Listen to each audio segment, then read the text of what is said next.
would like to welcome Ron and Vaughn Benjamin. Yep. They don't want to say this, but the #1 band in the Virgin Islands. See, they don't want to talk in terms of numbers. No. Tell us about Midnite and tell us why reggae continues to be so popular. Well, Midnite is a unit of people who are just forward in a truth and word sound to try and reinstitute just the original ways of living. You know? What inspires you guys? Well, why? The earth needs a healing and a cleansing, because we've seen that we have taken many routes that we should not have taken, I think, to maintain and to keep the covenant, which is to keep the creation in balance. So this is just much bigger than a successful and popular band. Exactly. Hello everybody, you're welcome back again to the Reggae Appreciation Society. Jamaica is the birthplace and source of reggae music, that infectious sound that evolved into existence at the end of the 1960s. But since the genre exploded across the globe, artists from other countries have shown they can match the quality from even the best out of Jamaica, from the likes of Steel Pulse, Alpha Blondy, Nasio Fontaine, and the magnificent band that would go by the names Midnite and Akae Beka. In 1989, David Hines, the frontman of legendary British band Steel Pulse, was on tour of the Caribbean and visited the lovely St. Croix in the U.S. Virgin Islands. He was introduced to a group of Rastas who were rehearsing in a rundown building. He noticed a skinny young guy among them who had just started growing his dreadlocks. He was the group's lead vocalist, and this young Rasta was spitting fire on the songs and during the breaks in between. He was laying down heavy words of wisdom to his bandmates while rolling his herb.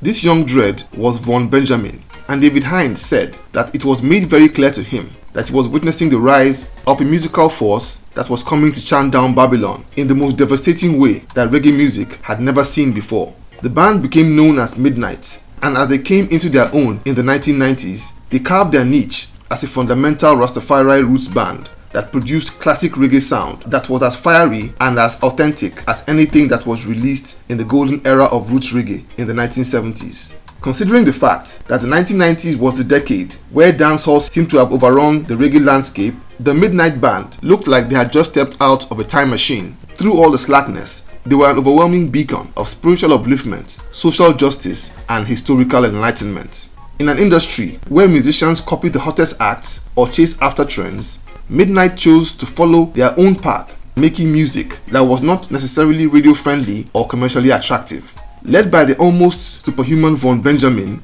they inspired a fan base that is as fanatical and as powerful as anything ever seen since the era of Bob Marley and the Wailers. And it's not just the fans that believe that Vaughn Benjamin is natural successor to Bob Marley and the Wailers, but even reggae legends themselves share the same opinion. David Hines' dramatic assessment was echoed by the great Ducky Simpson, founding member of Black Uhuru. Simpson stated that Vaughn Benjamin is the greatest musician to ever walk the earth. Upon his mysterious death at the age of 50, he had become among the most influential voices in reggae music as the leader of probably the best reggae roots band to emerge in the previous 3 decades. Midnite was founded in St. Croix, U.S. Virgin Islands in 1989 by the brothers Vaughn Benjamin and Ron Benjamin.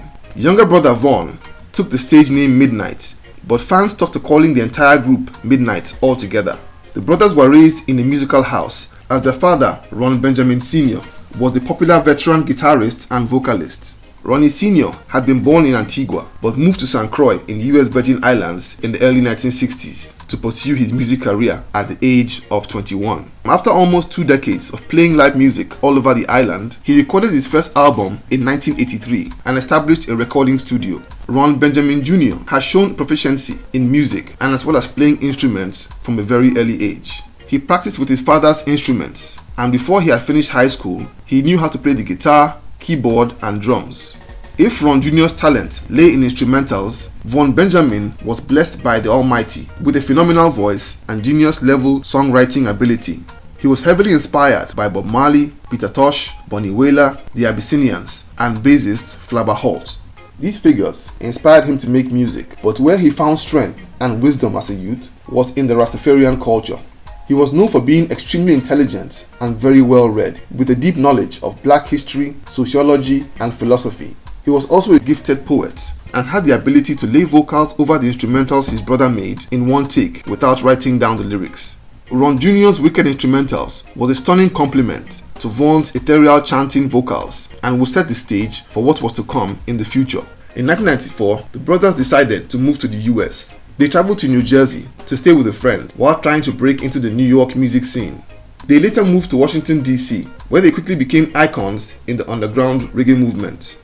They added drummer Ambrose Connor and bass player Joe Strauss and began to blow audiences away with their heavy root sound and lengthy shows that could last for 2 to 3 hours. But they were hungry and in need of a real break. Their benefactor came in the person of popular Washington, D.C. reggae promoter Dara Tompkins, who was known as the mother hen in the DC reggae scene. Tompkins noticed them while they were performing at a club called Roxy.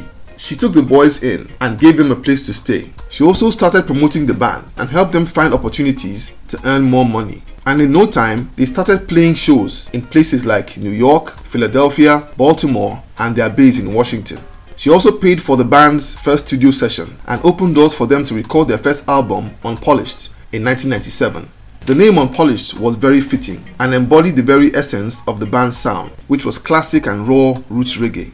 Their debut album was recorded completely without mixing, overdubs, and all the usual touches that make for an album. There were only 2 microphones in the studio for the entire band, and it was recorded direct to an analog tape.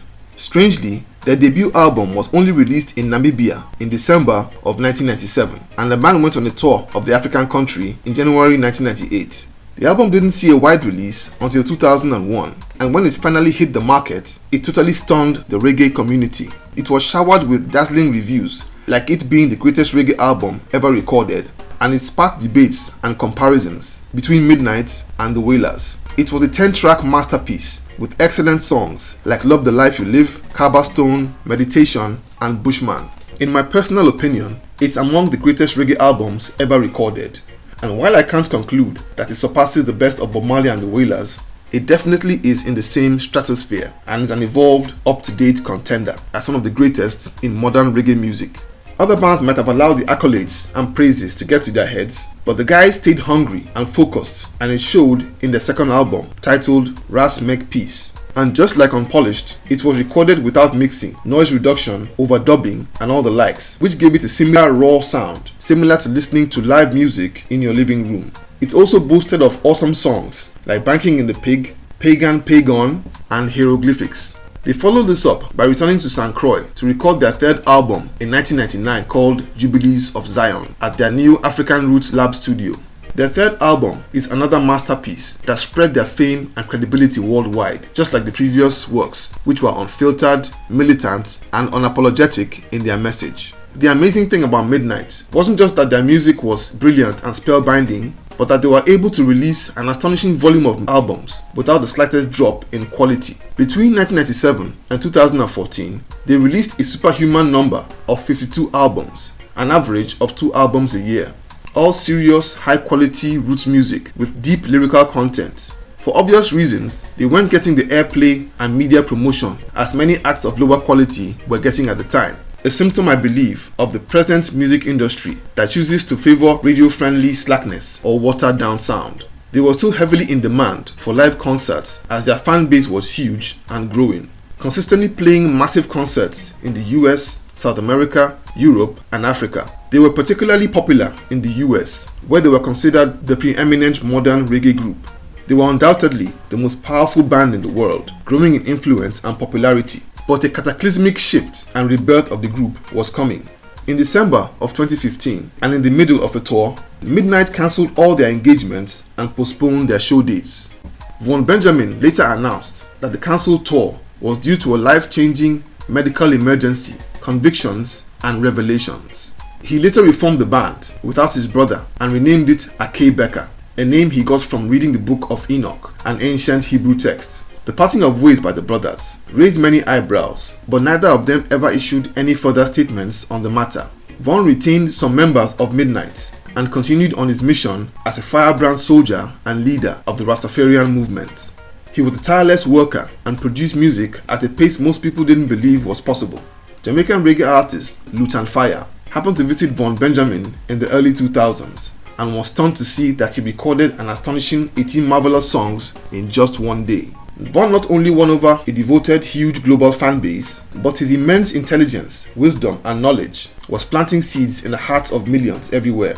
After 2 to 3 hour shows, he would hold panel-type discussions that would last for 3 to 4 hours, with audiences eager to hear his ideas on vast topics that he always had in-depth knowledge of. And whether it was philosophy, history, social justice, or the likes, Vaughn Benjamin would give master classes every time. The most educated and influential people would spend hours tapping ideas from college professors to lawyers, doctors, and the likes. Even his producer, Laurent T.P. Alfred, was a law master's degree holder from prestigious universities in the US like Harvard and Yale. Vaughn Benjamin became a truly revolutionary figure in the Rastafari movement and was taking it from a fringe group normally associated with the lesser privileged to one whose ideas were sought after by the most educated and influential people in society.